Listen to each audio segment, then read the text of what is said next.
Freyen, it was 0540 311 311. Na yenchiro ye chira kwainu ye. 21st clinic ana. Clinic of your time. 21st clinic. Still the sciatica expert.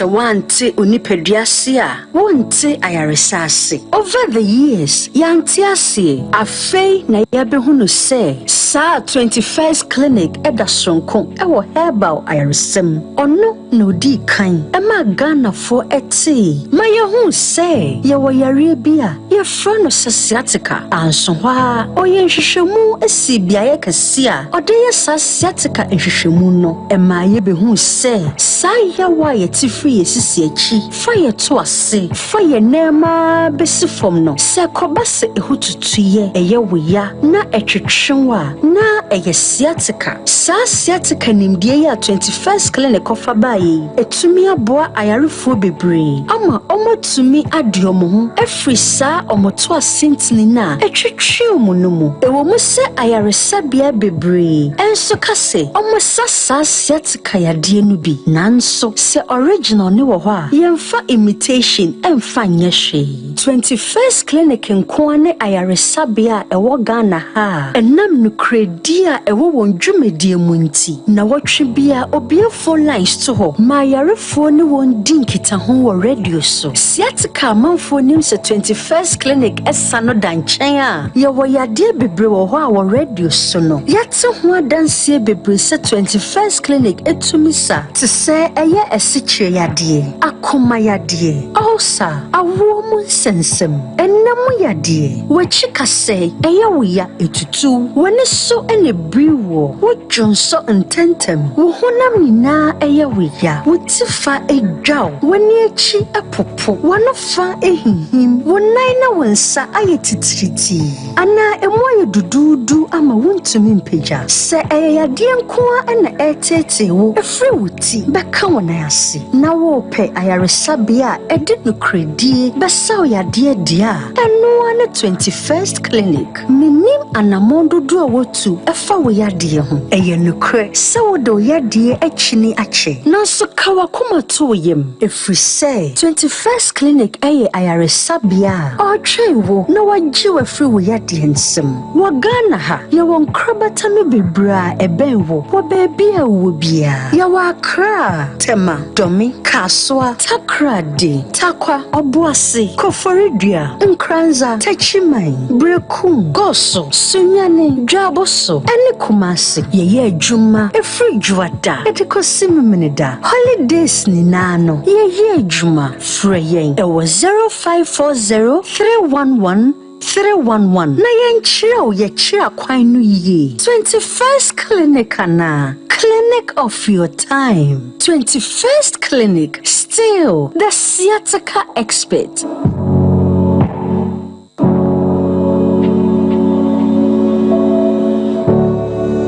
So wante unipeduasia wonte ayaresasi. Over the years yantiasi afei na yabehunu se sa 21st clinic eda sonko ewo herbal ayaresem ono no di kan ema Ghana for eti ma yehu se yewo yarebia ye frano sciatica ansonwa oye nhwehwemu esi biaye kasia ode ye sciatica nhwehwemu no ema yebehu se sa yawa yetifi yesisiachi fire to ase fire nema besi fom no se kobase ehututuye eyeweya na etwetwenwa na sciatica sa sciatica nimdie ya 21st clinic of abayi etumi aboa ayarefo bebre ama omotumi adiomo ho efrisa omoto asintini na etwetwe omunumu ewo mu se ayaresabia bebre enso kase omosasa sciatica yade no bi nanso se original original ne wo ho a yemfa imitation emfa nyehwe 21st clinic nkoane ayaresabia ewo Ghana ha enam no kredia ewo won dwumedie munti na wotwe bia obie phone lines to ho ma yarefo ne won dinkita ho wo radio so siatika manfo nim se 21st clinic esa no danchen a ye wo yade bebre wo ho a wo radio so no yate ho adanse bebre se 21st clinic etumisa te se eye esichire yade akoma yade ulcer awo mu sensem enam yade wachika se eye wo ya etutu woni so ene briwo wo dwonso ntentem wo honam nyina eye wo ya wo tifa edwaw woni echi epopo wono fa ehihim wonai na wonsa aye titiriti ana emoye dududu ama wontumi mpeja se eye yade nkoa na etete wo efre wuti beka wona ase na wo pe ayaresabia edi no kredi besa yade dia eno ana 21st clinic minim anamondo do wotu efa wo yade ho eye no kre se wo do yade achini ache nanso kawa koma to yem efri se 21st clinic eye ayaresabia o trewo na wagye wafri wo yade nsem wo Ghana ha ye won krabata me bebra ebenwo wo baby a wo bia ye wa Accra Tema Domi Kaswa Takrade Takwa Obuase Koforidua Nkranza Techimai Brekum Goso Sunyane Dwaboso ene Kumasi ye adwuma efri dwada etikosi memeneda holidays ni nano ye adwuma freyen ewo 0540 311 311 na yenchiro ye chira kwan no ye 21st clinic na clinic of your time 21st clinic still the sciatica expert.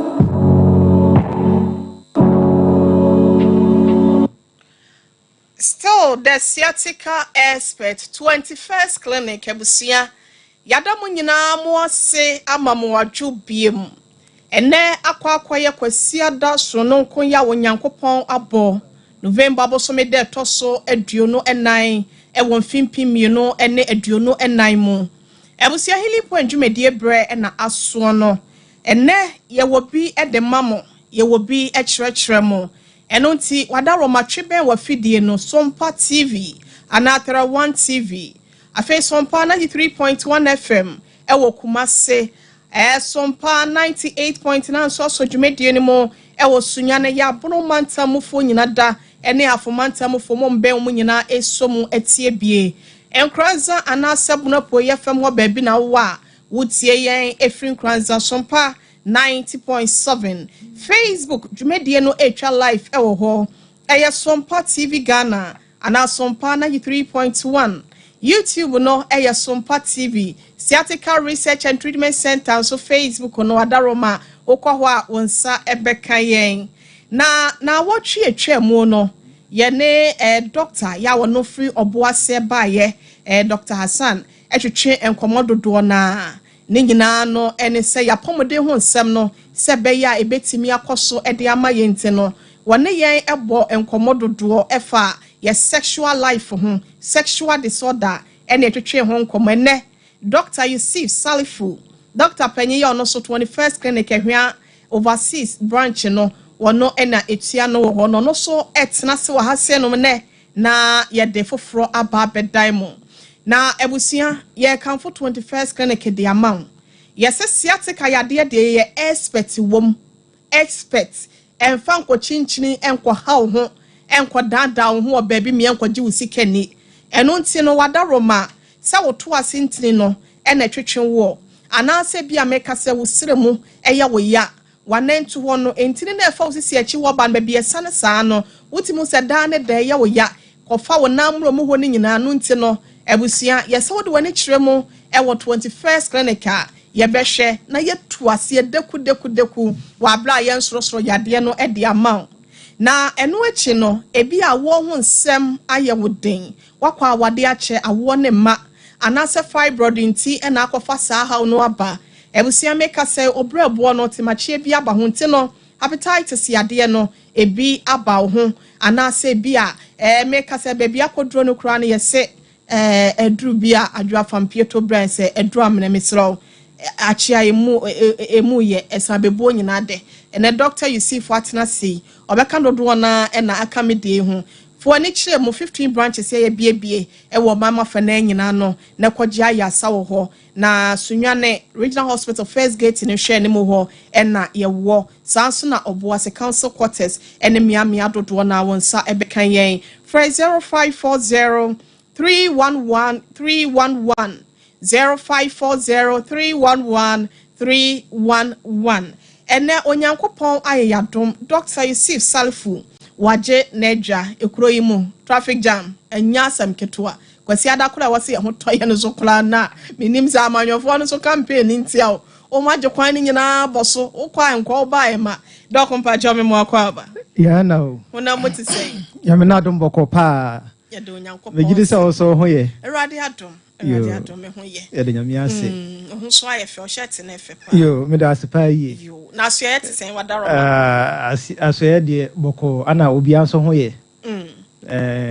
ya be hia we de na kire se aseda na de nyima yankopon on se tambia me ka se obi ehwere healing point a wa hwere ade obi ehwere healing point a wa hwere ade pa na ma me dikan fa enchia enkoma atiefo ne ahwefo nyina yemre no yense emre bebre bio enti enne se de dae ye no ye behwe kwan a ye befa so asa osa yade ye behwe kwan a ye befa so na yasa osa yade na kyese yasa na ekwa ensa mabio ensa mabiem no twimi eno ho asem na ye pese ye ka mizo na me de asi wono twibi mame na enya mate aha na bibia so entimi enkoye abusia me ma doctor Yusuf Salfu mizo anom mizo free drink and 5G minza no na bisi a short yasa de abegum chapo pacho nyabi na entimi mo na said the doctor asiaka no peptic ulcer ni titru na ye ba be bobo hu ulcer yade no eguma hodo ne ye beyi ne tefa na se kure ba ko bi ne yakasa de afa ho nti doc yen say ebre no se answer cramp na ebewura mu eye peptic ulcer no se ye ka se ulcer yade ya pacho yade be ya yes ulcer ya ka se ulcer eno egina homa ekuro okay ekuro na wan se ma me de kan twe atiefo adwen si bibi so se ulcer ekuro no eya na mpempi no yare bia eba nipadua mu a se udidi a na oyafunu e kan odwe na oyafunu ya oya se ekom de wa na oyafunu ya oya yade a ema obo ehyehyewo obo etimi ya oya ekosi wachi yade a wada anadwo na obi ada na nke wese oje wa home no na anya no na kire se yade a ha adwen pa yie a eba edrum pempenso bi a obi ntimi ndidi mma ekodrum pempenso bi a na ama no ho etwe anase no ofon yes na ofon because ontimi endidi odidi pe na ne yafunu eye ne ya eye peptic ulcer okay peptic ulcer no on se mi kan ka se ulcer kire se ekuro peptic ulcer eye ulcer eno na eto emiamia bi te se onso na nketua no mu oyafunu kotokuo no mu a odidi a aduane kogumu no ena drobe na edi aduane free wanum ekoto oyafunu mu no eno so ye friend esophagus eno so ulcer betimi ato honom sa amiamia miensa we se ulcer etoto honom a ena ye friend peptic ulcer okay ena ye friend peptic ulcer okay na ende eno na ye bedo mu suko na ya hwe se de esitie de de ba ne sunsanso eba no mabe na betimi adadi na wahu se ulcer yi na mefamu yi na eba nso de na wo so betimi aye na watimi asayade na ma na kokora tien efri emrewe ekosi na wieye frewunua na wonso freni nua na kire se nya wo kropo na ulcer ne hawa wakodum obi ama na asane yade ama na afri ho enti me ka kire wo se peptic ulcer no eye miensa yeso no nketua no mu yefunu kotokuo na odidi a na ndwane na kogu mu no stomach na nkasa mu na edroben na ede aduane efri wanum ekọ oyefunu mu no a no so ye esophagus no se ulcer no beto sa amyemye we a na yefre no peptic ulcer. Okay. Enti eno na ede yekọ types of peptic ulcer. Like I said, peptic ulcer no ye wo mu ahodo. Okay. Die di kan ye wo duodenal ulcer. Eno na ye ulcer eno na beto ye nso nketwa no mu. Ye wo eye stomach ulcer ana gastric ulcer. Eno nso na ye ulcer ye beto ye funu kotokuo no mu a odidi aduane kogu mu no. Sa boto no mu a aduane kogu mu no. Ulcer ebeto mu ana se kuro ebeto mu a your friend of gastric ulcer. That stomach lining, no? Yes. And na yewo esophageal ulcer. And also na ye kuro na eto drobe na and as a pipe ede aduane free wanum ekọ yafunu mu. Enti ulcer beto hono ma and na friend of esophageal ulcer. Okay. And I said yes it no ntino. But bia ulcer ne beto bia won so so ebetimi di abrel. Enti signs and symptoms are ebetimi adadi. Emo wa hu se wo ulcer no. Se bi timi dasu ban bi adia ohun se we die ulcer crowway ene manya anase we so die ulcer crowway ene manya no cancer na symptoms ni ebe wremo no me tv say yes bibi the stress ulcer eno so kra ne den yes eno so wo ho aya na eno mpempi no yentan fan ka types of ulcer no ho but eno so akoye say eye stress ene deba okay enti stress edeba ana stress no so no enye stress bi abeka say why adwuma abre nkwa na ye stress okay stress gumu ahodo eno nkwa ye be hye daji dakro aye no ho nkwa topic na hu say ye ka say stress physical ones yes ye ka say stress and na ye nowadays no number 1 na ye akunipa what you say enti eno ye nkomu pi but eno so ye ulcer foforo bi eno stress ankasa ena edeba okay say bia obi dwindwin bebre areho nsem ne bre bia odi ato no ho so nsensem bebre yes fm wo ho no yes ateti bi ni nyina etimi de pressure bar system no so ma ekuru eba because ebe produce stress hormones bi te say cortisol ne histamine enti ni nyina akotrigama acid production na your more ewo yefunu no mu na atimi abatwa oyefunu mu kuro enti yedru causes of ulcer na ye beti ase wo ho yie pa enti yenwrem wo symptoms ni mo prekon yes enti symptoms no ena na me kire se symptoms anase signs ahodo a ebetimi ada adiam wo hu se wo ulcer no etimi kire wo se ulcer na ofamu no a type of ulcer we enti yemfa esophageal ulcer enye example esophageal ulcer droben na efri wanum ekoto oyefunu mo no esophagus no eno se ekuro beto ho no ma esophageal ulcer eno ebetna ma science bit se bia obo ehhehye wo na bo hhehye no se odidi wi a wadidi awie no akire obo hu se obo ehhehye obo ehhehye free se normal hodo a etimi koso eye esophageal ulcer nti no dodo na no eye acid enti abra wadidi awie no kakra bi bo hu se digestive enzymes no pepsin hydrochloric acid eye na adwumanti ebebo ba obo so enti ebesa na bo hu se obo no ehhehye saa kwapem se digestive enzymes no be ye na adwuma wie titru hydrochloric acid and a pepsin no what you say enu ti a odidi wie pe na se obo ehhehye enu kira se owo esophageal ulcer okay afei esophageal ulcer krona no ebetimi ama eye wanum aya onyono because of the ekoso enu ntia okay enti obi ohono ma ohwa na nanum ya nyono anase nanum no taste na wo hono ase nchene yes and also because say acid na ya atade esophageal ulcer no badodo na anti no etimi ekoso sa ema wanum ya nchene anase wanum ya onyono okay afei ebetimi ama wakoma bo ntentem frisa won say tam na ye kirekire no ma bi efa nerves hono ye ka say ye wo nerves no fa bi a ye fa no parasympathetic nerves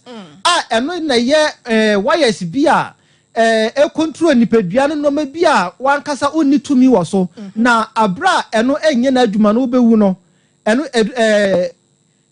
friend saying bit say said the wakuma esi ebo what I say wakuma no said the esi bo no untumi en control but nyankopon aye no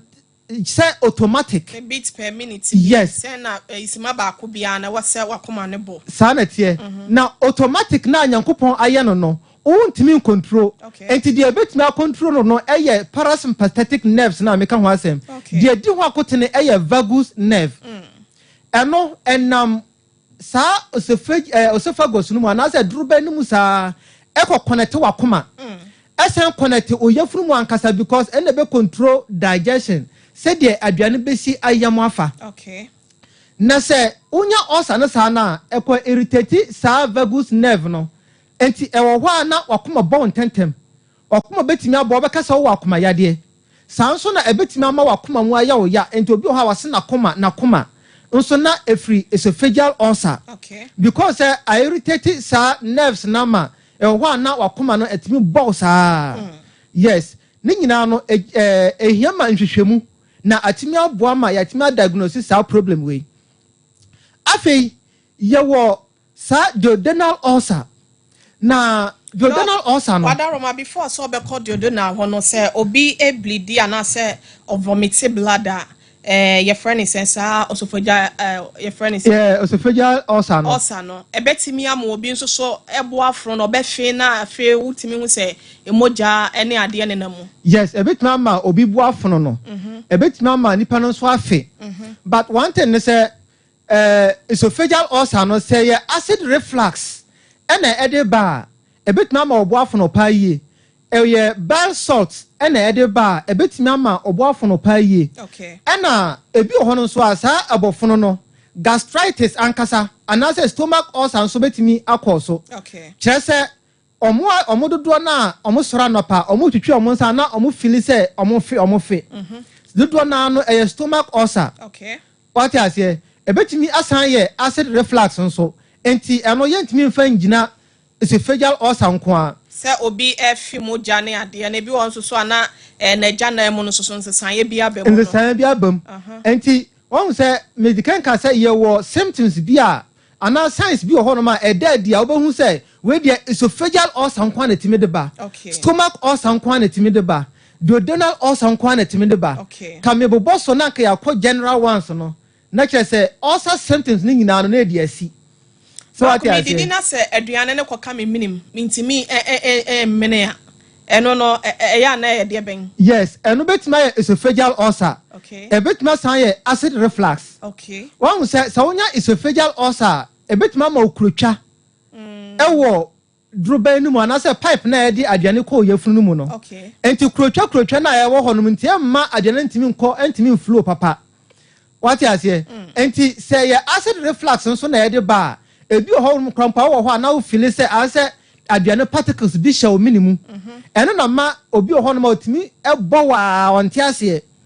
what you say because time bia no feel say bi show minimum e wa say obo wa enti time bia no so obi a wo ta bo wa sa na ebetuma ye acid reflux a ede esophageal ulcer eba facho what you say aha na ebi ho so a abra sa acid no edi sa ulcer na bantino irritated pipe no so wodidi na say wodidi wi a akire no na wo feel say ase won fe na kire say contractions bi koso ma aduane no say pese eba back what you say enti omo ta twi omo nsia omo hu say ase omo pese omo fe no so omo try ya so fia no ma yes omo try ya so fia no ma na say edadi say gastritis anase ulcer ena edeba dia yewo no ma bi oho no ma yewo se ojai arthritis na atimi aboa ma ayaresa na atimi akonkan pacho ntiase oho afi yebekọ duodenal ulcer no eno na ye ulcer eno na ewo yenso no nketua no mu yes first part of the small intestines no and a friend duodenum na se ekuro ekoto ho no ma duodenal ulcer eno so de eta de ba na se ebetumi ama obo ano ayawo ya obo ano me ka se obo ano a won se ba bia saa dompe we na ewo obosa akosi wafuru oyafunu honom no tokro bi na ewo mfifi honom na no obo ano no efiri honom ekoka wafuru ma no so no saa mfifi no se honom etaya wo ya duodenal ulcer ene tade saa de no eba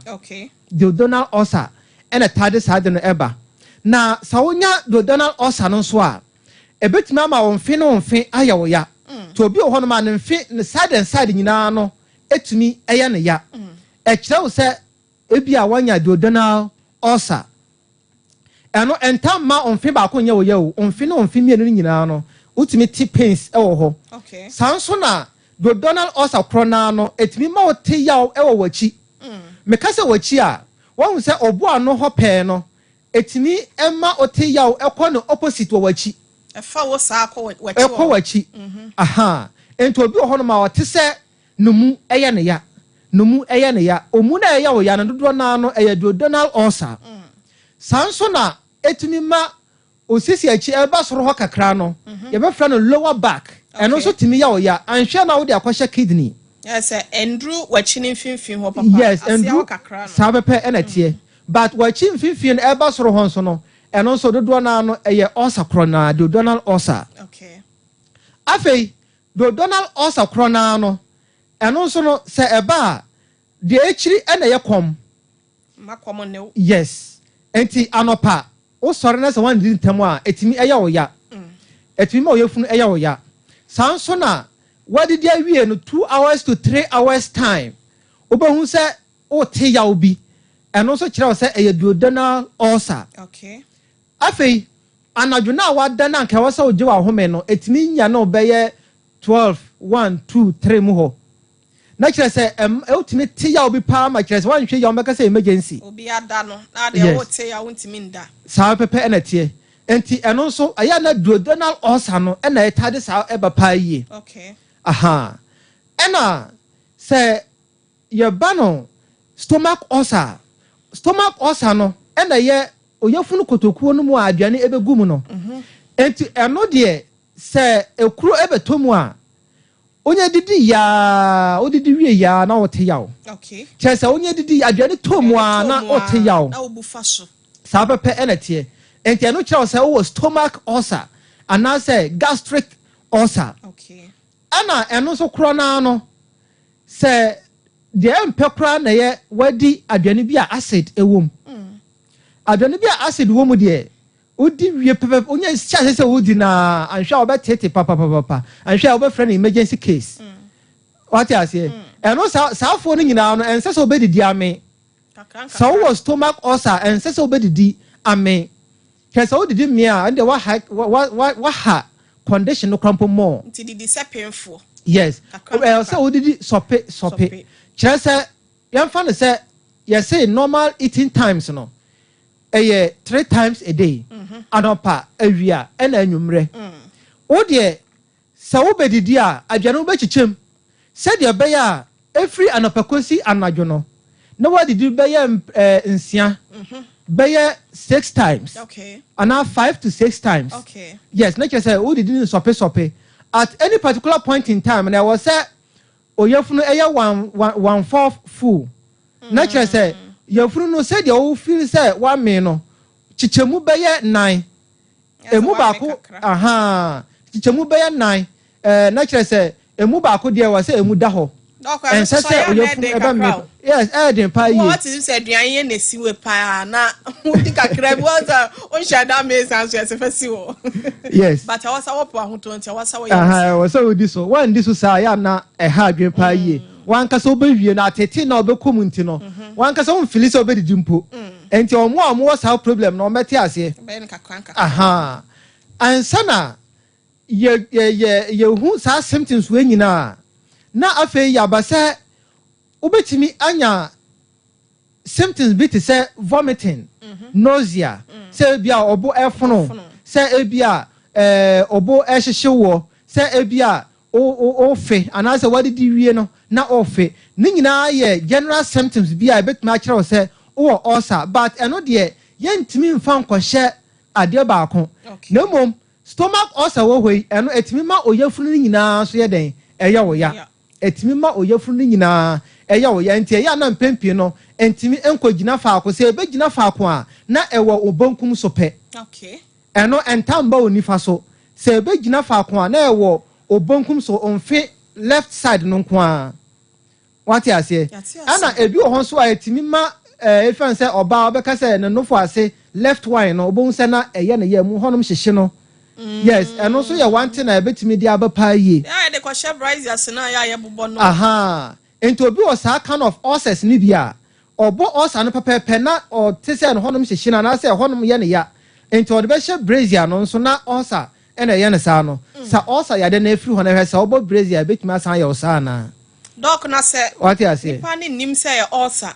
na se ye ne ya no de akwhye brazier na wo bo no bia no ato aguso na wo kọ na nimu sa ene kokram yade ya abai pese fa ye fa ketua bi se obi wo sa nufu ase hyehyew no na wo guso na wa ama onim se ye ulcer na so kọ na nimu ade be na betimi aye no nufu sem no yes on se empempi no eno ti a apamudin mu nimdifo a declare se etoda ye wo brazierless day okay say bia world brazier day no bra day correct no brad de na say yembo brazier because the more be brazier no component de pressure to no for no so what you say na ebi oho no ma mo bo brazier nya omo size na nketwa sa ne nyina timi de kokram eba no fo no mu okay aha enti ewo mu ana se wo benya ho ofie abra unko ba bia de a se uja ono funu gu ho sa na no be bo asen se obobo brazier na esen be title ankasa okay aha ewo mu se etimi de sa pressure no eto no fo no so de enti obo brazier ball size obo size no dia wo ulcer no kra bia na onkote no papa but ulcer no so kodrum pempenso bia obo brazier enya size krampo na bia na obete yaw na sabo meme ya nso na ema no bi wo fie no wagya no fu agusu se wo so no fu ne sisi wono waposa ma na de agu yes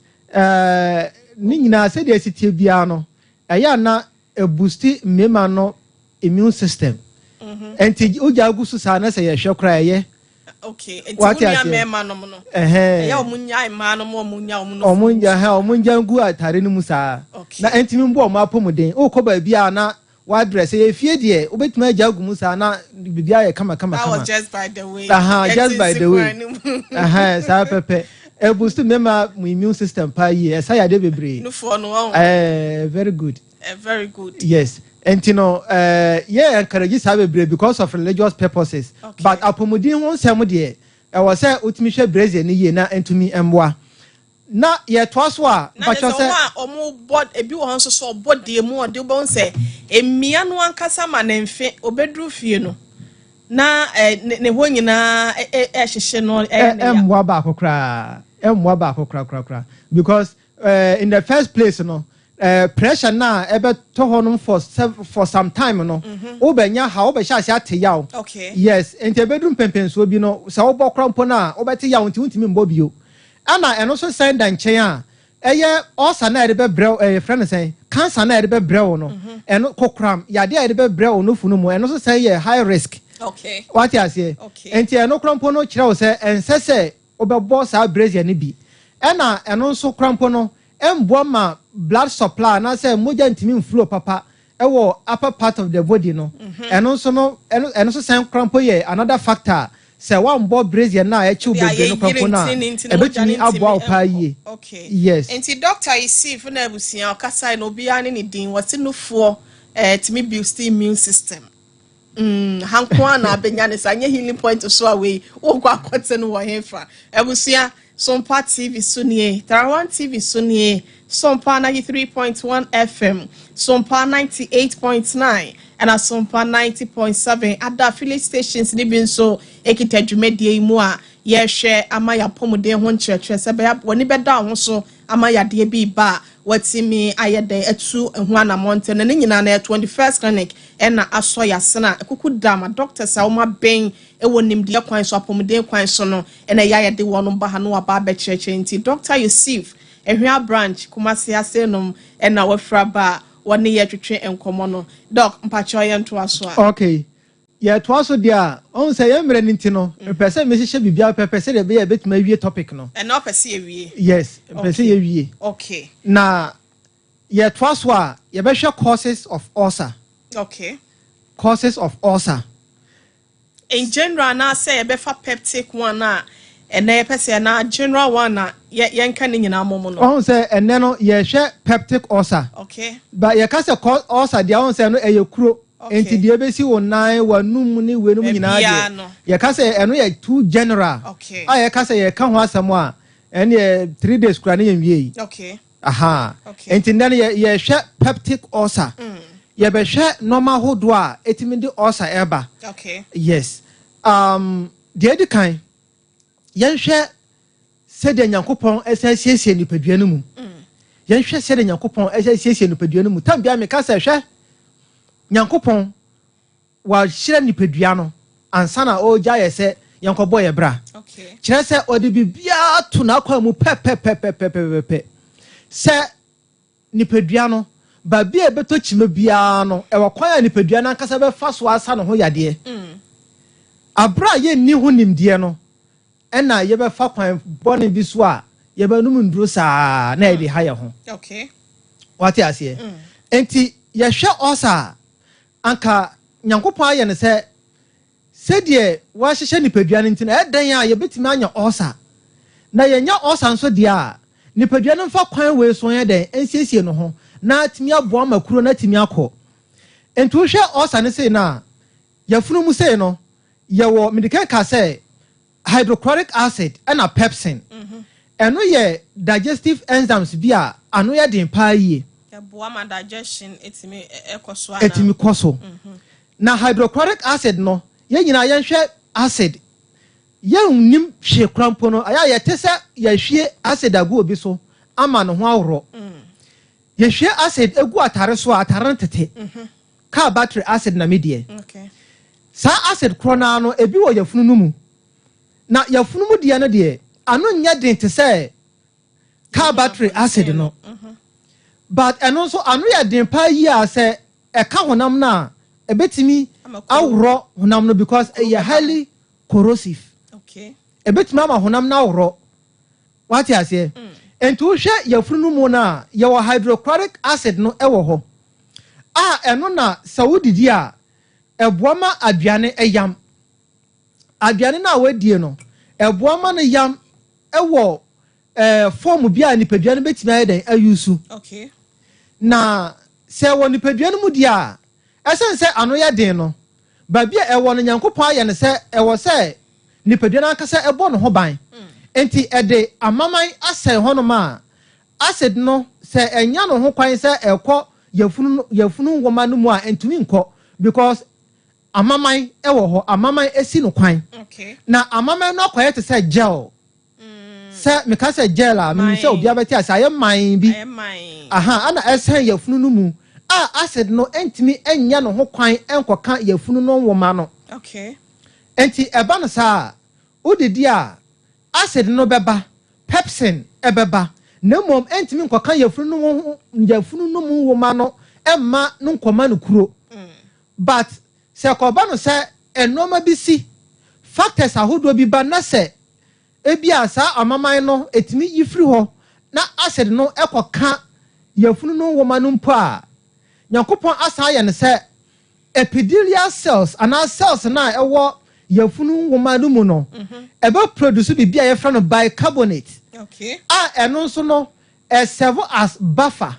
Me ka se buffer etese de owo enchine nsuo na wodi nsuo afra. Okay. Ubon say enchine no ano na eye den no ebeba fam because o de nsuo ayeden afra enti nsuo na koye buffer.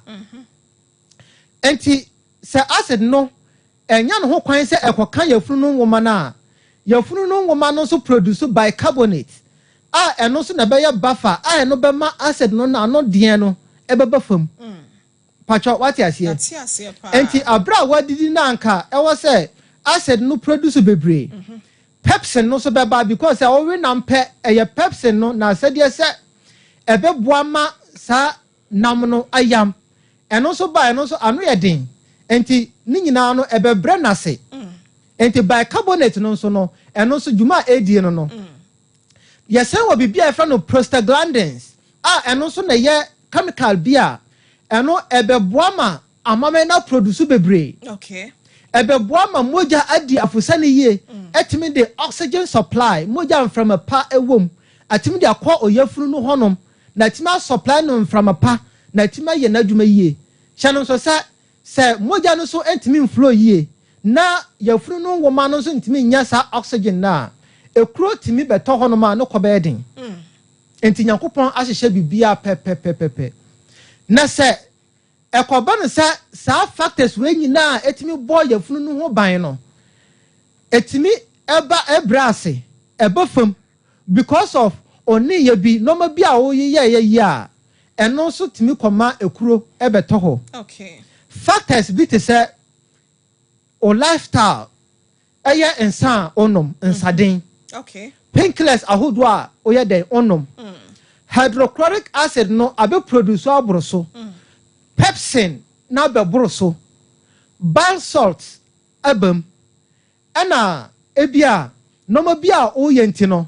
akoma sa bicarbonate we entimi em produce akoma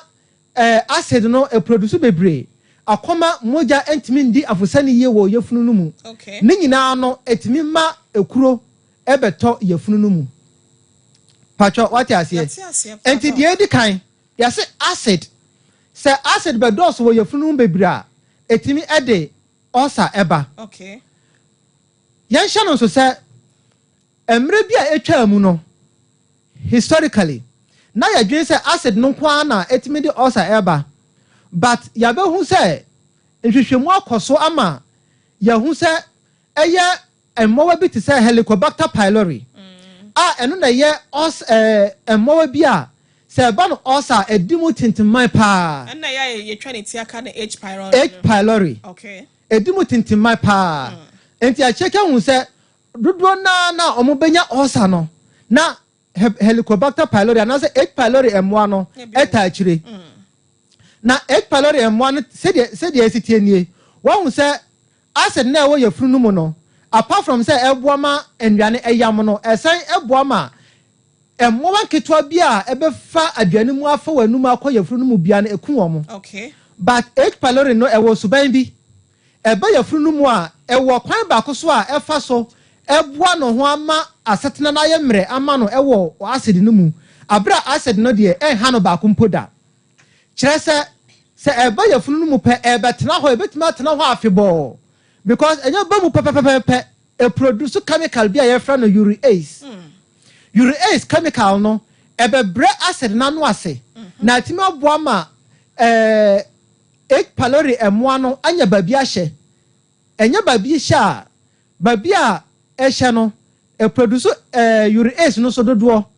na ekohye amaman na ase ama acid no entimi ya no hwe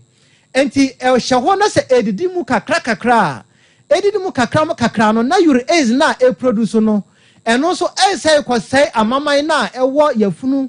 nwoma no ho no ebo ho ban no yes ebo ho ban no enti ekwa animu ni nyina no na kire se aboa ma acid no so enya ho kwan ekọ yafunu nwoma no mu na ekodidi mu kakra sa na akọbọ litokuro ewo yafunu nwoma no mu enti ekọbọ litokuro wo yafunu nwoma no mu dia o sa osa na e was first utimi kum H pylori emmoa no se de be ya no man na e se pane ana ya omutimi di re yes o se emmoa na kwa se omope host bi agina mu atenam ena so mo be omunya betina mu pe ba bi o metima nya o ma aduane afiri no eye oyafunu no mu okay what you say o se emre bi atwa mu no ye ka nom nsem bi fa emmowa nketwa bi a omotena yeyafunu mu a omoboa ya wakwan bi so a omudidi wo yafunu mu nduane a wodi en no mu so mudie okay pacho what you say H pylori emmoa no e ka ho bi eye commensal bacteria na eno ebetimi afiri abonten akọwanum ba ekọ wanum na se fa dromadi mu sa akọ oyafunu mu dia ebetimi akọtena ase for years na edidi wo ho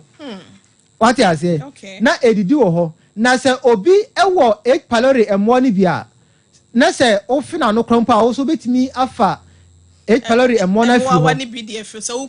yes, what kiss will be now on say exchange of saliva. And I know say to me gina saliva mu. Intasumu. And to bet me afa H pylori and one free. Obin tasumu. Wow. What I say? Samsona,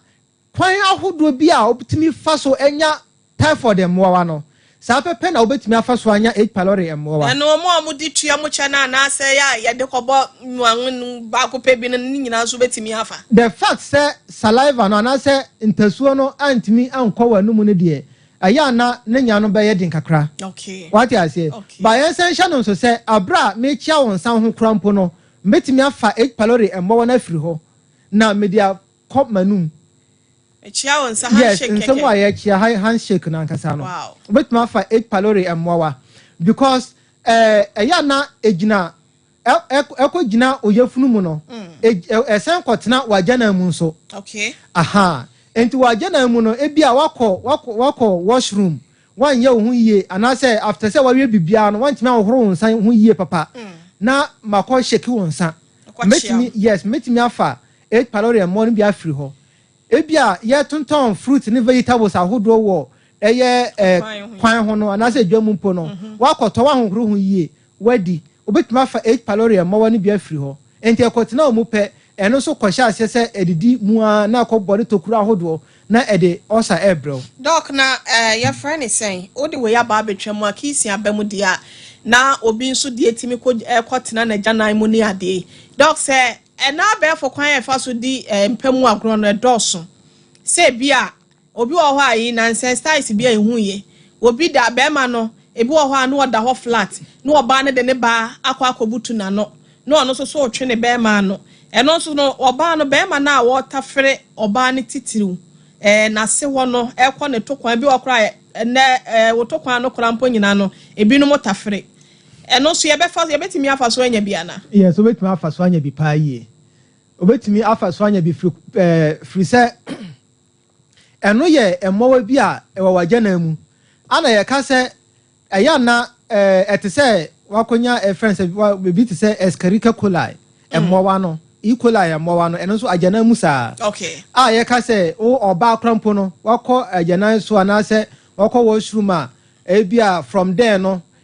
mon bit my free baby a otokwan no na aba wase ankasa no sa so na eno so na sa wan pepa na ya wa na aba kyerɛkyerɛ wa sa wa so oba pepa wase apepa frɛ ni mu kɔ akyire kɔ akyire obi de opepa frɛ akyire no de owi a wode aba ni mu sana tie enti eba no sa H pylori mo no so bitimi anya kwan akɔ sa side ho no na wakɔfa okay what you say okay enti bitimi afa no sa style bia bi bitimi afa no so sa kwan no so okay afei apart from say ebia ajanan mu ebia no mbiane na wudie ene ebia mfiano ne wenu mu nyina no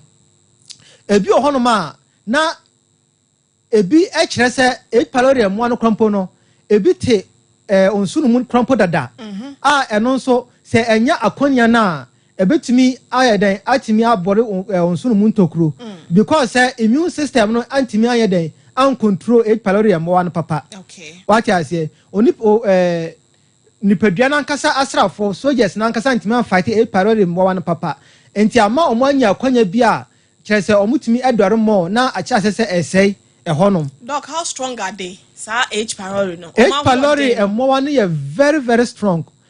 kyerese nhwehwemu kyerese sa wofa emmo wa hodo a ewo yensunu mu a etimi cause problems ahodo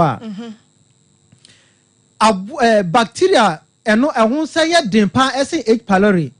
eye Clostridium difficile emowa doctor ne terms yes Clostridium difficile emowa eno ye so resilient a kire say anhwe ya obenom antibiotics nyina ono ene de ase ne sen eno eye bacteria bi a o de me pese me ma ohun say H pylori emowa no ehun na ehun sam ye den paye I say namun saya de bit syphilis emo awa ne kon no oba no ama 21st minute easy H pylori emo no enti a he sa wo treat na sa wo kɔ abrofuduro la ya ato ho atwe wo kɔ abrofuduro la ya ntimi fa eduro ba ko ensa no Okay. H pylori mo no untimi fa eduro ba ko sa friend say nduro bia ya omutama sa metro mi mbo no nyina ene nduro nkakae ho no untimi fa ba ko pe ensa H pylori. Okay. Ye ma multi drug regimen.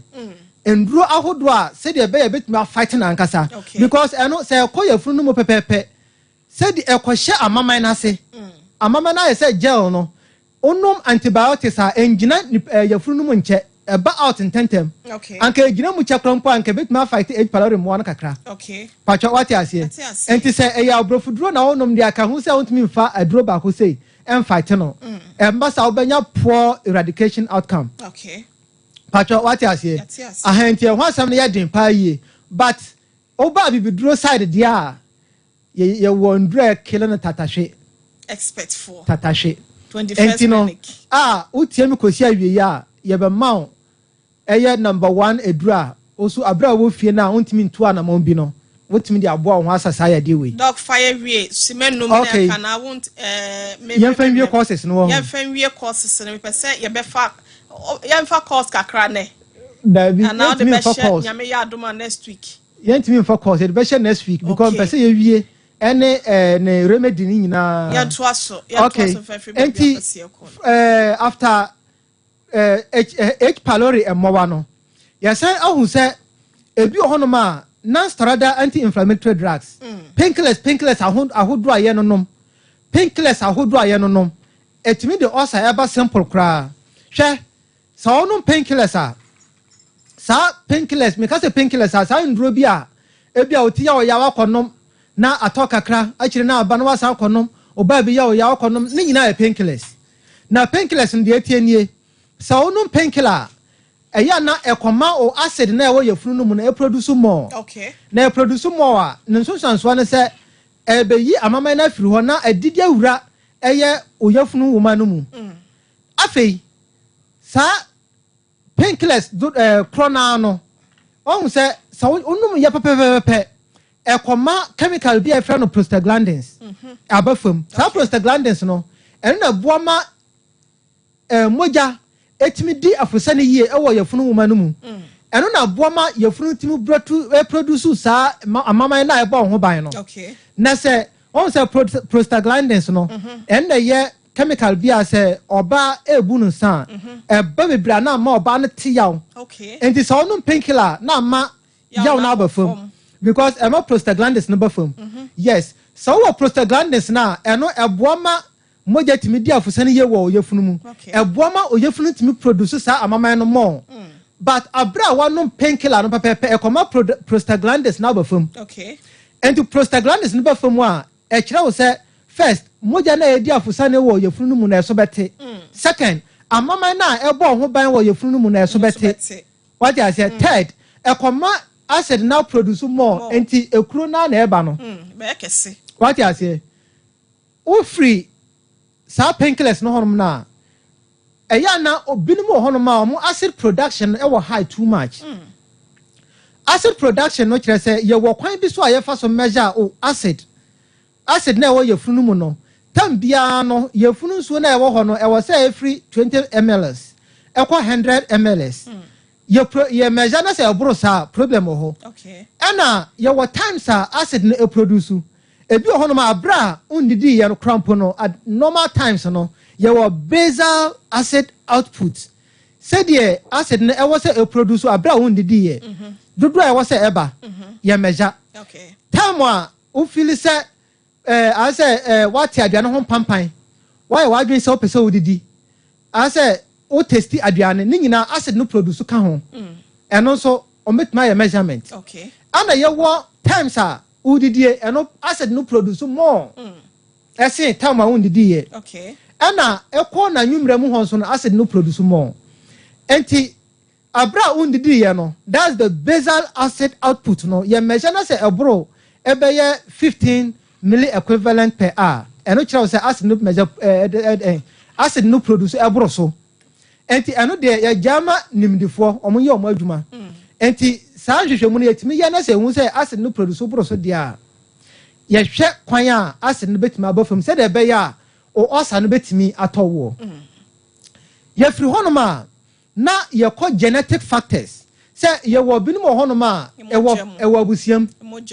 ewo abusiam kire say binom honoma omo pepsin produce bebre enne ye condition be fra no hyperpepsinogenemia enti say wo ye wo sa abusiakuo no mu na o pepsin no produce boro so a genetic factor I no so ye wo kwan ahodro so a ye betimi afa so manage sa condition no okay ana omo no mu nsaden the more no mu nsaden akasa no lifestyle bi a wo eno so ema acid production no emo eco high edoso okay ana omo atwi nwusi ahodro nwusi die ye wo chemical bi wo mu efre no nicotine nicotine no so no eno de ha adwen power ni pedua no mu kire se eno ebema first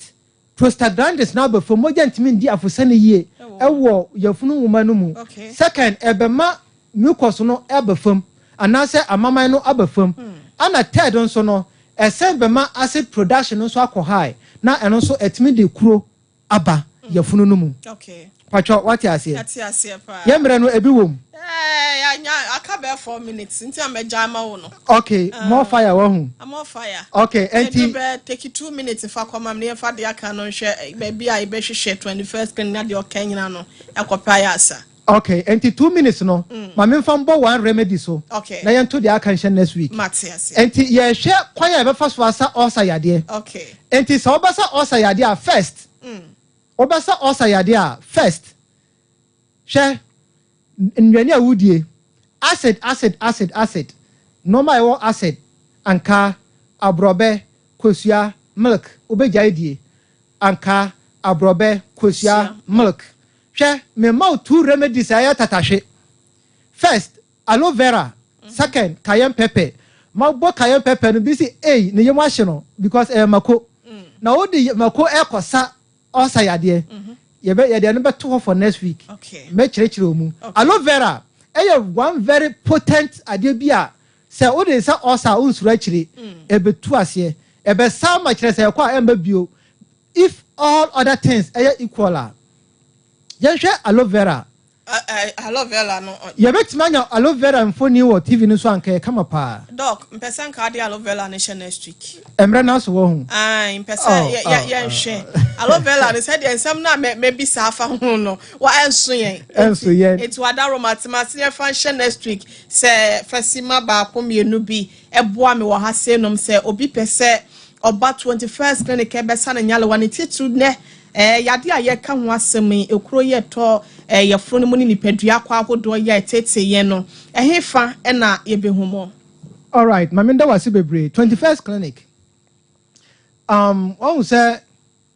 dia manfo nim say yes apa oto asentini obi a na chimbra mu ne ya ne sisi ne ya ebe so ne to ase ebi ho no ma ne sisi no na egina no fa ne sisi na fa ba ko ebi ho a ne sisi ne mfimfin no pe ebi ho a ne sisi ne nyina timi ne ya pa yie obekasa de ekuro ankasa ewo ho no ebi ho no ma na afi abeto no abeso ne to ase na etwetwe ne pa yie obi ho no ma otenase a ontehwe ne mmom asore se wonante no na ne to ase ntini na etwetwe no ebi ho a timi so ne nan ba ko na siatika yade no kire se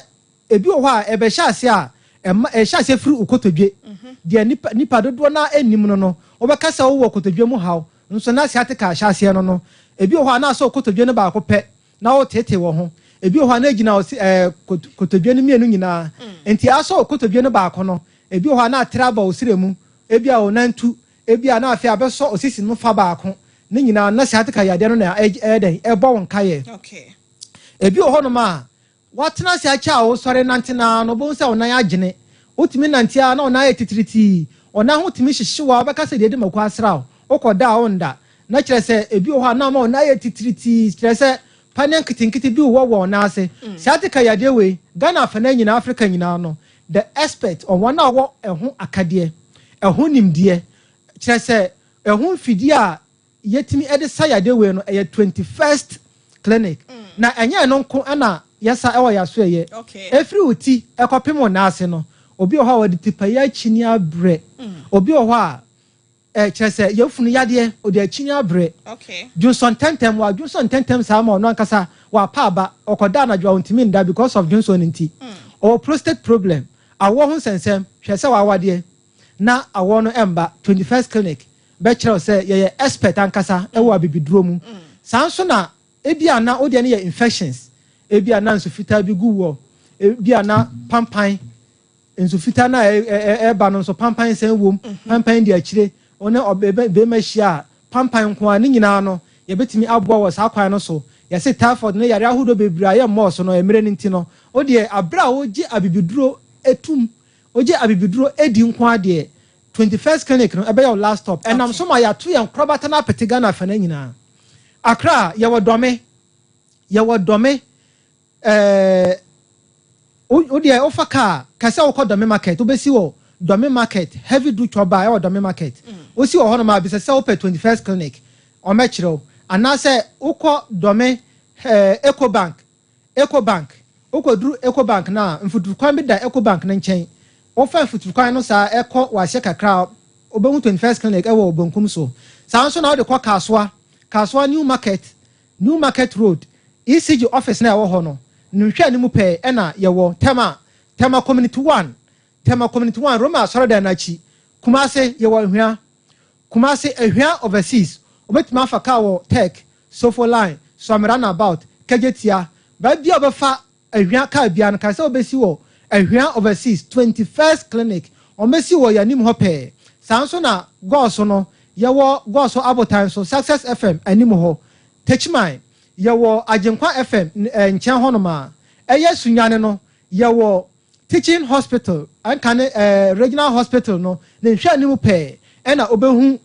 21st clinic ba bia ye fewura no ba bia ATM machine no ewo no ne hwa anim no ena obehu 21st clinic ewo ho nkranza ye ben children's park enkane GN bank dan dada no mu a takwa yewo ho koforidua yewo ho eye takrade obehu ye wo ho oboase yewo ho nom enwenne bebre wo dia ofre ye number na yes okay ofre ye number na ya so ye ben hu bia no ye be ekire na wo so watimi akwaje wayaresa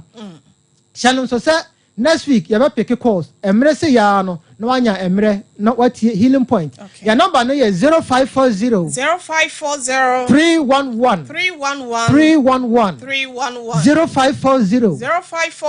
311 311 0540 311 0549 sorry 0249 rather 0249 0249 311 311 0249 0249 311